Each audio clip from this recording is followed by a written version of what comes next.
Petite prévention avant que tu regardes la vidéo, il est important de savoir que ça reste les conclusions personnelles sur Dying Light the Beast et sur Silent Hill F, de ce que j'ai pu ressentir sur Dying Light the Beast et de raconter l'histoire, et côté Silent Hill F, les émotions que j'ai pu ressentir en comprenant vraiment au fur et à mesure ce que le sujet était abordé sur Silent Hill F, et surtout parler de ma conclusion, et bien évidemment Silent Hill F est un Silent Hill, il coche toutes les cases, horreur psychologique, et le but de faire passer un message et dénoncer quelque chose qui est malheureusement souvent ignoré, et ça peut être très intéressant pour ceux ou celles qui veulent s'aventurer, même si le gameplay il est un peu lourd.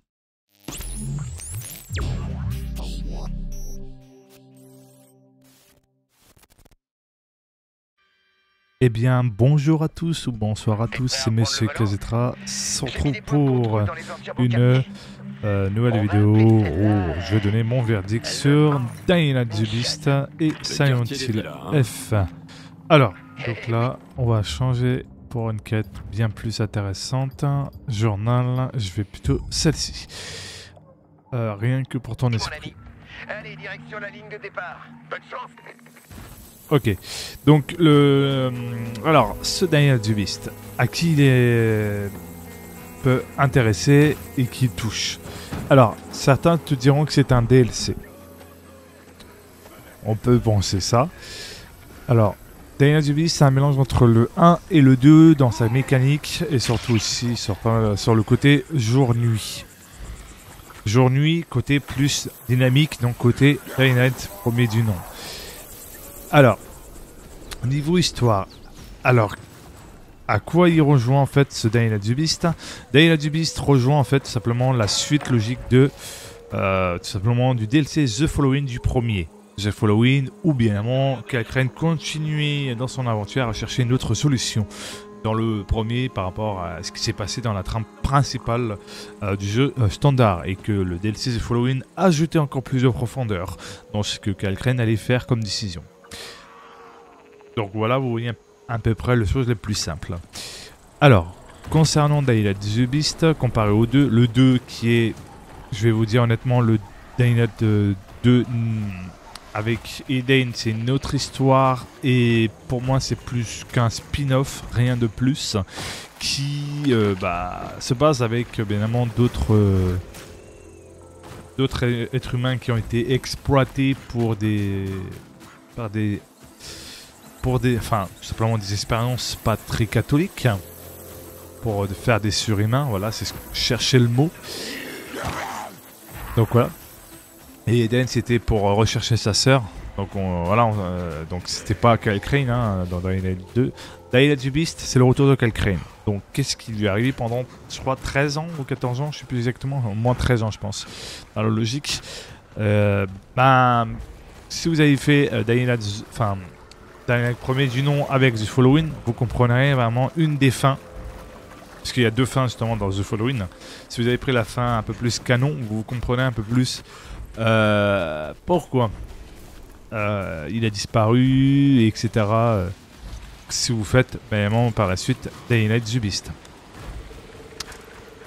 Donc en gros c'est la suite logique de The Following en fait, tout simplement Dying Light the Beast. Si vous comprenez pas ça et que vous n'avez pas fait le tout premier, vous allez vraiment être perdu. Ça sert à rien d'investir dans Dying Light the Beast si tu n'as pas fait le premier avec le DLC The Following, ce que je recommande pour beaucoup plus de compréhension dans l'histoire. Bien évidemment, aussi la durée de vie tout simplement de Dying Light the Beast, ça dépend. Si vous êtes pressé, ben ça va aller plus vite, donc en 24 heures de jeu c'est fini. Si vous prenez votre temps, faire un petit peu de trucs de sécuriser, etc. Bon, en 30 heures, vous pouvez largement le finir. Mais pour moi, je conseillerais dans tout jeu que vous achetez chez Techlang, généralement Techlang, c'est faire tout le jeu complet, c'est-à-dire la trame principale, mais pas que, mais aussi les quêtes annexes, parce que ça peut ajouter un peu plus de profondeur de ce qu'ils vont dire les survivants, etc. Et que vu que si vous avez fini la trame principale, peut-être vous aurez un peu plus bien de conversation avec les survivants. Voilà, et surtout aussi que, évidemment, les développeurs de ces Techlang peuvent créer un autre DLC pour ajouter plus de profondeur à la trame principale. Donc ça se trouve dans Dying Light the Beast. Il y aura probablement un DLC qui va ajouter une grosse profondeur possible comme dans le premier si il continue dans cette logique et vous aurez vraiment un peu plus. Si c'est possible bien évidemment, à voir bien évidemment. Dying Light the Beast, franchement c'est un très bon jeu, bien avec ses qualités et ses défauts, avec des fois les mécaniques. Au début, tu as un peu beaucoup de mal, la difficulté qui peut pas forcément plaire à tout le monde. Moi personnellement ça me dérange pas, même si ça me... Voilà, ça va pousser dans mes retranchements, ça va, j'arrive à m'en sortir parce que j'ai déjà été habitué à ce genre de situation. Pas Elden Ring, parce que j'ai jamais joué à Elden Ring de ma vie, hein, mais à des jeux vraiment très complexes qui sont pas du style Elden Ring. Voilà, j'ai connu. Même une personne qui n'a pas trop connu va en chier, limite se faire caca dans ses frocs. Donc... il faut aimer la difficulté puisque Techlang a écouté la communauté pour la difficulté. Chaque zone a son niveau. Bien évidemment, si vous n'êtes pas à tel niveau selon la zone, il arrive que vous allez douiller. Donc oui, il faudra XP dans les zones où vous pouvez vous en sortir. Même moi, j'ai essayé avec un niveau un peu plus largement pas assez élevé par rapport à la zone. Mais c'est très compliqué, hein. Voilà, malgré les armes que tu peux avoir. Aussi, l'aspect, surtout que la différence, c'est que le jeu il est bien optimisé comparé à certains jeux qui sortent mal optimisés, qui peuvent provoquer des chutes FPS, voire même peut-être des crash PC. Littéralement, en gros que le PC se fige, pas forcément de redémarrage automatiquement, mais ça fige le PC, et donc il faut trouver le moyen de faire retour Windows si c'est possible, et fermer littéralement le jeu pour pouvoir le relancer. Là, franchement, dès le début, le jeu il était bien optimisé à sa sortie, il l'optimise encore plus, bien évidemment. Et moi, personnellement, j'ai pas eu trop de problèmes, à part, bien évidemment, par rapport au driver Nvidia qui était sorti le 30 septembre, qui avait provoqué pas mal de soucis de mon côté, des écrans noirs, par exemple, et redémarrage dès que je lançais Silent Hill F, des chutes d'FPS, une grosse sollicitation de ma carte graphique alors que je la connais très bien, je connais bien mes composants, un Ryzen 9 5900 avec une 3060, normalement les deux travaillent de pair, j'ai fait en sorte que ça soit équilibré quand même et normalement je devrais pas avoir de crash, donc il suffit qu'un mauvais driver foire tout. Ça peut être possible. Après aussi on connaît Microsoft pour leur mise à jour foireuse de Windows qui peut faire péter certaines choses, donc ça peut être très probable, à moins d'être en full USB où tu as moins d'impact, t'es moins impacté en termes de crash audio, mais ça peut être possible aussi si tu es en USB, si tu es en jack, si tu utilises des enceintes, ça peut être possible. Là avec la nouvelle version j'ai moins de problèmes, j'ai beaucoup de amélioration que j'ai pu vérifier, c'est-à-dire j'ai une stabilité sur tous mes périphériques USB parce que ils ont fait en sorte de corriger ces problèmes de sollicitation GPU qui a fait beaucoup d'instabilité sur mes ports USB, vous aussi peut-être, et j'ai eu aussi des cas d'écran noir au démarrage, etc. C'était très chiant, ce qui fait que c'était pas agréable, surtout que aussi j'ai pu constater qu'il y en a qui avaient des soucis pour les paramétrages de couleurs sur le panneau de contrôle Nvidia. Voilà, chacun a ses lots de problèmes. Donc voilà. Qu'est-ce qu'il y a? Du coup, moi, ça me bridait dans mes vidéos. Ouais, donc en local, ça passait crème et tout ça, mais continue, enfant étoilé. Niveau quoi jeu, le problème? enfin, niveau en game, c'était pas terrible. Il y a un endroit où nos pouvoirs de télépathie marchent pas très bien. Donc voilà. Et en quoi c'est un problème pour moi? C'est risqué pour nous tous de pas savoir ce qui se passe Qu'est-ce qui là-bas. peut être intéressant? Bon. Et alors, si vous aimez Dying Light 2, vous allez kiffer. Ouais, Je sais pas. C'est peut-être des bandits. Si vous voulez faire le 1, ou faites-le. le baron, Mais c'est un ou des conseil. monstres tarés. C'est vraiment un conseil que je donne. Pour une meilleure compréhension, encore une fois, de l'histoire de Dying Light the Beast. Avec, évidemment, je dis faites le 1, mais avec le DLC Non, écoute, The Following. on peut Vous allez entendre comprendre, nos pensées, mais on peut pas bloquer en celle gros, de quelqu'un d'autre ou contrôler un esprit. L'histoire de Cal Crane. Et puis Mais surtout aussi, peur ceux qui n'ont jamais connu la T'es voix bien. de Benoît T'as pas Dipak, peur, toi vous allez la Dis-moi où découvrir sur Dying Dans la Light, gare de le premier triage, du nom. à l'est. Bien évidemment, je vais y jeter sur un ce œil. Dynamite du Beast, c'est pas Benoît Dupac, c'est un autre doubleur, même une de ses connaissances. Voilà. J'aurais aimé Benoît Dupac, qui est un excellent doubleur. Je suis pas le seul à le penser. Mais bon, la voix en vrai sur Dynamite the Beast, en fait, le doubleur, en vrai ça va encore, ça va, ça passe. L'histoire c'était genre en mode... Iris, Elle est morte. Elle est en paix. J'espère. désolé, Amelia. Merci encore. Ok, bon bah ça me fait mal au cœur. La pauvre. Ça fait chier. Enfin bref.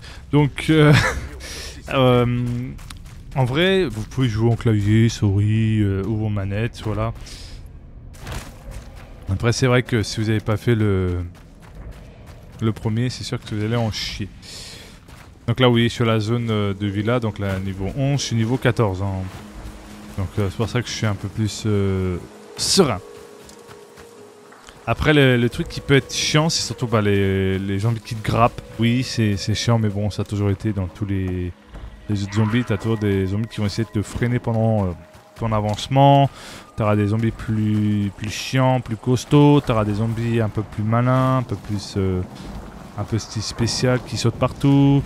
T'auras aussi, au fur et à mesure, si tu fouilles partout, tu auras des armes un peu plus élevées. T'auras peut-être la possibilité d'avoir le fameux grappin. Si tu y penses vraiment à le faire. Si tu le fais pas, c'est comme tu le sens. Voilà. En vrai, tu as beaucoup de zones à explorer hein, sur la carte. Tu vois, la carte, elle est énorme. C'est une ville inspirée des Alpes-Maritimes en Suisse. Non, des Alpes, pardon, en Suisse. C'est pas maritime, je crois que c'est les Alpes, je sais plus exactement. C'est les Alpes, mais en Suisse, donc ça pourrait être sûr. Donc, veuillez m'excuser des fois tant que j'y repense. Voilà. Alors, concernant Silent Hill, Silent Hill F est un jeu horreur psychologique, comme dans tous ses prédécesseurs, toutes ses précédents opus. Hein. Donc, si vous avez fait les originaux sur les consoles de l'époque, vous comprendrez. Et ceux qui ont fait, évidemment, le remake de Silent Hill 2 remake, vous comprendrez un peu comme moi. Là, c'est un horreur psychologique. Donc là, Silent Hill F va tout simplement développer un autre sujet, c'est-à-dire dénoncer une tradition qui force en fait pour la famille, en fait, pour leur sécurité financière, si c'est endetté, de vendre leur enfant à un mariage forcé.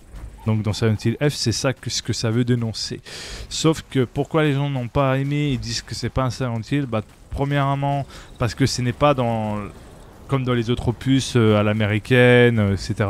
Parce que là c'est au Japon en fait, tout simplement, une île fictive qui est connue d'ailleurs et qui existe. Et qui a eu beaucoup de séismes, etc. Et au Japon il y a toujours des séismes. Ok, voilà la gare. Du coup, Voyons si ça n'a l'autre pas illuminé forcément a raison d'avoir plu. peur. Moi personnellement j'aime bien les animes, mais j'aime bien aussi... Qu'est-ce qui s'est passé ici? La tradition japonaise, j'aime beaucoup. En fait, il y a des très bons trucs en termes de repas. Donc au niveau repas, il y en a des très très bons. Hein. Donc franchement, vous ne serez pas déçus. Oula, qu'est-ce qui se passe?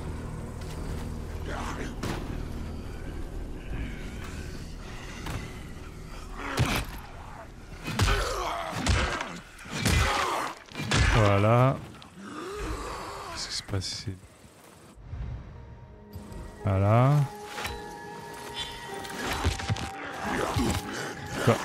Hop là. Tac. Et surtout aussi que je pense... les gens sont un peu égoïstes. Ça, c'est des gens qui sont trop focalisés sur un truc en mode ouais, des trucs rapides, fast food. D'où le fait qu'ils n'aiment pas prendre leur temps, ils veulent tout de suite consommer. Et c'est pour ça qu'ils n'ont pas aimé Silent Hill Silent Hill F est un Silent Hill. Pourquoi? Tout simplement parce que c'est un jeu horreur psychologique comme les précédents opus. Il bien évidemment dénonce bien évidemment le harcèlement parental, donc le père envers sa fille, de se marier, de pas faire comme il le souhaite entendre, ou même au fait que la fille défend aussi en quelque sorte la mère qui est un peu soumise à son mari dû à la tradition, et ce qui est réel bien évidemment. Donc il y a certaines traditions religieuses qui par contre se marient avec des personnes mineures alors qu'ils ont une cinquantaine d'années. Donc c'est un peu le contexte on va dire traditionnel que en gros Silent Hill F essaye de dénoncer dans toutes ses formes. Il faut bien lire les pages notes partout, regarder. Certes, les énigmes sont un peu plus compliquées, mais en vrai, une fois que tu t'y habitues à comprendre un peu les mécanismes, prendre ton temps, tu comprends tout de suite. Il y a l'aspect aussi, surtout, diverses émotions que tu vas ressentir. Surtout l'aspect où l'enfant va consommer des traitements parce qu'elle a un trauma qui ne cesse que augmenter au fur et à mesure de la pression sociale, du fait que elle est obligée de satisfaire ses parents, ne pas aimer la personne qu'elle aime vraiment, c'est-à-dire qu'elle a un doute, ça veut dire est-ce qu'elle aime ou est-ce qu'elle l'aime pas, ou est-ce qu'elle aime la personne qui est attitrée à elle, alors que non, en fait elle aime quelqu'un qu'elle connaît de son enfance, mais pas l'autre qu'elle ne connaît pas spécialement beaucoup. Ça c'est une question très, très connue d'ailleurs. Et franchement, pour moi, c'est un Silent Hill parce que clairement, il close toutes les cases de n'importe quel Silent Hill. Le premier, c'est parental, si je dis pas de bêtises. Le deuxième, c'est un peu plus la femme malade du mari, le mari qui après ses souffrances, on la tuant, voilà. Et ça a aussi des sujets un peu de viol, voilà. Aussi, ça parle de plusieurs sujets à la fois. Donc voilà, chaque Silent Hill parle de peut-être plusieurs sujets, pas forcément le même sujet, à sa durée de vie. Moi en tout cas, le jeu je l'ai fini en... Allez, je vais vous dire en toute sincérité, tellement que j'ai bien aimé Silent Hill, moi je l'ai fini au fond en comble en lisant toutes les pages notes dans mon let's play. Allez, je vais vous dire ça, si je retrouve bien, parce que c'est pas évident. Donc tac. Alors, je l'ai fini quasiment 24h30, on va dire. Parce que le jeu, j'ai pris mon temps. J'ai fait les énigmes, Il y en a, ils finissent même pas en longtemps. J'ai vu certains, par exemple sur Dying Light, que j'ai actuellement, là je suis quasiment à 37 heures parce que je fais les quêtes annexes. Donc le fait que, pour recomptabiliser ce que j'ai investi. Moi, je préfère finir les jeux. Moi, j'ai totalement recomptabilisé. Mais après aussi, il y a un truc qu'il faut faire aussi, c'est les New Game Plus pour avoir un peu plus dans Silent Hill F, pour revenir à nos moutons. D'autres plus complémentaires en termes d'histoire et peut-être comprendre un peu plus en profondeur, comme dans tous les Silent Hill.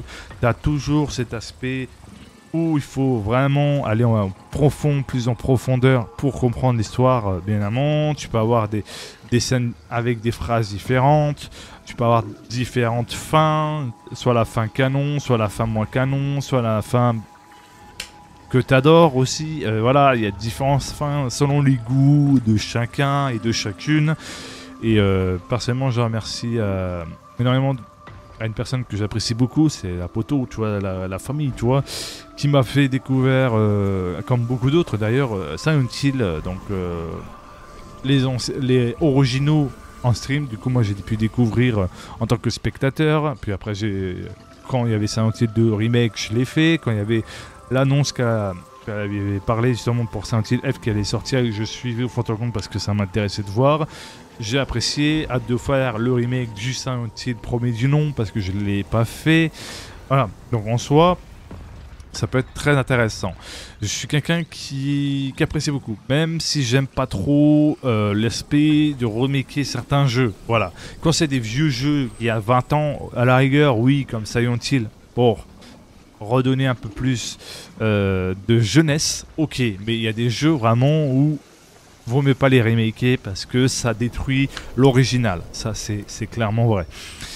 Aussi, si vous voulez des jeux qualitatifs, foncez sur les jeux indés plutôt que des jeux de grosses entreprises. Après, à la rigueur, Konami, vous ne serez jamais déçus. Il y a vraiment des très très bons jeux, même s'il y a certains jeux, enfin certaines parties de telle ou telle partie de Silent Hill ne pouvait pas forcément plaire. Il y a des Silent Hill qui sont bien, il y a des Silent Hill qui sont pas bien, il y en a pour tous les goûts. Il y a aussi des jeux que vous aimez aussi, évidemment, très important. Comme personnellement, moi j'ai eu des surdoses d'Activision, donc je ne achèterai plus des trucs d'Activision, pas tant qu'ils n'auront pas pris conscience de leur connerie d'achat de skins par exemple. C'est pour ça que je me focus sur ceux que j'ai jamais eu en gros de déception, comme Techlang. J'ai pas eu trop de déception, soit ça va, j'ai quand même apprécié, et surtout l'aspect qu'on n'a pas besoin d'acheter de skin, qu'il n'y a pas de cet aspect casino. Donc ça m'a rassuré, donc je préfère vraiment des jeux où il n'y a pas de style casino, t'achètes des skins pour avoir de l'avantage, pour avoir moins de SBMM, moins de ci, moins de ça. Voilà, c'est quelque chose que j'apprécie beaucoup. J'aime pas les gens qui foncent comme ça en mode rapide, au lieu de prendre le temps. Non, ils vont hop, finir le jeu, ils se cassent sur un autre jeu. Pour moi, c'est pas des gamers, c'est pas des gameuses, c'est juste des gens qui ne connaissent rien en jeu vidéo, qui connaissent rien à l'aspect de profiter d'un jeu que tu as acheté récemment, qui prennent pas le temps de lire de fond en comble le sujet du jeu pour vraiment comprendre l'histoire du jeu en règle générale. Et après, on se retrouve avec des jeux qui sont de la merde, très clairement. Pourquoi? Parce qu'il y a des consommateurs qui vont trop aller vite au lieu de prendre le temps et de kiffer le jeu vidéo dans son ensemble. Ce qu'on retrouve avec des jeux mainstream qui sont littéralement nul à chier, hein, n'est-ce pas, Activision, Ubisoft et bien d'autres qui vraiment surexploitent leurs développeurs et développeuses, ce qui fait que ils n'ont pas de possibilité de se reposer pour pouvoir ensuite travailler en meilleure santé et proposer des jeux de qualitatifs, parce que surexploiter vos développeurs et développeuses, ce qui va arrivera, des jeux mal optimisés, des jeux qui ont beaucoup plus de soucis, bien amont. Il n'y a pas que ça, il y a aussi les actionnaires qui sont aussi les gros problèmes. Après, il y a des développeurs qui sont feignants, ça existe, mais pas tous. Pas tous sont des feignants. T'en as, c'est des bosseurs et des bosseuses qui essayent de faire en sorte d'offrir quelque chose qui va plaire à la communauté fan du jeu qu'ils ont développé. Le plus souvent, c'est souvent les actionnaires qui poussent à bout parce qu'ils veulent que le jeu sorte tout de suite, le jeu soit ci, ça. La qualité graphique, ça reste du secondaire. La qualité de l'histoire reste quelque chose d'important. Et les mécaniques du jeu. C'est bien de dire ouais, si, ça. Les positions politiques, on s'en taperait largement des positions minoritaires parce que ce n'est pas ça qui va rendre le jeu meilleur. Les gens ont autre chose à fouetter que des sujets qui ne parlent pas de l'ensemble majoritaire, qui parlent que d'une partie pour plaire, sauf que ça va provoquer un boycott du jeu, de ne pas parler dans l'ensemble de ce que tu vois dans la réalité pour faire un jeu très qualitatif. Ça, c'est un défaut et c'est un très gros tort des développeurs ou des développeuses, mais surtout aussi des actionnaires et surtout ceux qui financent les jeux. Les jeux sont beaucoup trop chers, je trouve, aussi à mon goût, parce que les pouvoirs d'achat sont vraiment bas, pas assez pour pouvoir, pour ceux ou celles qui n'ont pas forcément les moyens de s'investir, de pouvoir acheter les jeux qui leur plaît. Des fois, ils se forcent parce que leurs enfants veulent consommer des jeux, mais c'est pas toujours évident. Les factures payées, la voiture, l'essence, etc., même les abonnements internet, tout cet ensemble là fait que c'est pas forcément évident, avec le pouvoir d'achat qui est faible, de pouvoir faire plaisir à votre enfant ou vous-même vous faire plaisir, donc selon votre situation aussi dans ce point. Donc c'est pour ça que moi personnellement je défends la majorité de joueurs et de joueuses, parce que c'est ceux qui ont le plaisir de jouer, ceux qui aiment découvrir l'histoire du jeu, qui aiment la critique constructive et qui bien évidemment sont honnêtes dans ce qu'ils pensent. Ils sont pas là pour baisser la culotte pour plaire à certaines personnes. C'est ça, l'humain. C'est savoir avoir des avis différents, mais d'être respectueux, ne pas imposer ses positions. C'est ça. être un gamer ou une gameuse. Tout simplement. C'est ça qui fait la différence. Donc voilà, c'est une chose que je voulais parler, donner mon ressenti sur Dying Light 2 Beast, sur Silent Hill F et sur le jeu vidéo en règle générale. Et mon avis personnel, boycotter les grandes entreprises, essayer de soutenir les développeurs indés, car ils sont indépendants, donc ils ont besoin du soutien de ceux qui achèteront leur jeu, et ça va permettre justement de pouvoir mettre en lumière tout simplement leur créativité, et peut-être par la suite, grâce au soutien multiple, réussiront. Bah, regardez Soundful Interactive, qui est un studio indé, a fait Clair Obscur Expedition 33, un jeu excellent, qui n'a pas plu à certaines minorités de joueurs, parce que c'est un jeu qui n'est pas en mode plaire à une partie de la population minoritaire. Du coup, ça gêne. Donc ça a toujours été le cas, il y a toujours des jeux qui parlent à la grande majorité, bien évidemment, de la population. Ça gêne que la minorité, ça a toujours été ça depuis X années. C'est toujours été le cas, hein. De toute façon, voilà. Donc ça, vous ne pourrez pas enlever de la tête, même si vous êtes gamer ou gameuse, vous ne pourrez pas enlever de la tête qu'une minorité de joueurs et de joueuses vont vous casser les couilles, et casser les couilles, bien évidemment, à des entreprises indépendantes qui font des trucs de très qualitatifs par rapport aux entreprises déjà entrées dans l'industrie du jeu vidéo ou dans le cinéma, etc. Prenez soin de vous, c'était Monsieur Kazetra. N'oubliez pas de vous abonner, de mettre un pouce bleu, d'activer la cloche de notification et de partager. Moi, c'était un plaisir de vous partager mon ressenti sur Dying Light 2 Beast, sur Silent Hill F et aussi sur le sujet de la société. Je vous invite tous de découvrir les jeux indés, car il y a des pépites à découvrir et à kiffer. Allez, prenez soin de vous, et c'est le plus important, geekez et amusez-vous bien, et prenez le temps de découvrir bien évidemment le jeu vidéo. C'est ça être un passionné, car prenez votre temps, permet de découvrir toutes les facettes du jeu que vous explorez. Ciao, bye bye.